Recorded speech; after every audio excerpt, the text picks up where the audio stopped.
Gusto mo ba na ikaw ay tatawagan at i-message niya ngayon mismo sa oras na magawa mo ang ritual na ito?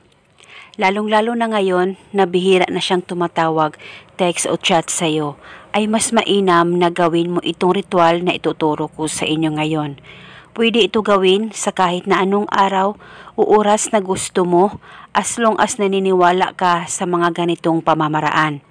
At kung bago lamang napadaan sa channel ko, ay huwag niyo pong kalimutang mag-subscribe at pindutin ang notification bell para palagi kayong updated sa mga bago kong videos. Ang gagawin mo lamang ay maghanda ka ng baso o garapon. Babasagin po ang gagamitin natin sa ritual na ito. At pagkatapos, kumuha ka rin ng panulat kahit anong kulay at papel at isulat mo ang pangalan at apelido niya ng 3 beses at sa ibaba isulat mo rin ang kanyang contact number o kahit na anong contacts na meron ka sa kanya ay pwedeng isulat ito. At pagkatapos, ang papel ay isilid o ilagay mo ito sa baso o sa garapon. Pwedeng hindi tupiin, depende na po sa inyo, basta masilid o malagay mo ito sa baso o sa garapon na inihanda mo.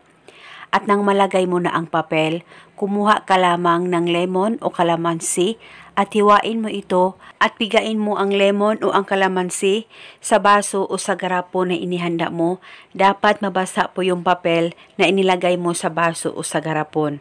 At pagkatapos mo nang pigain ang lemon o ang kalamansi, hawakan mo ang baso o ang garapon, mag-focus at mag-concentrate ka, pakaisipin mo ang target at ibulong mo ang spell na ito.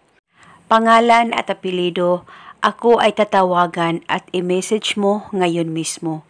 Ibulong mo lamang ito ng 3 beses. At pagkatapos, itago mo na itong ritual. At depende na po sa inyo kung saan nyo po ito pwedeng ilagay. Basta dapat sa safe na walang makakakita at makakaalam. At itago ito hanggang kailan mo gusto. At hindi na po ito kailangan pang bulungan mo araw-araw. At eto muna sa ngayon, at kung kayo ay may katanungan, mag-comment lang po kayo sa baba. Thank you and God bless us all.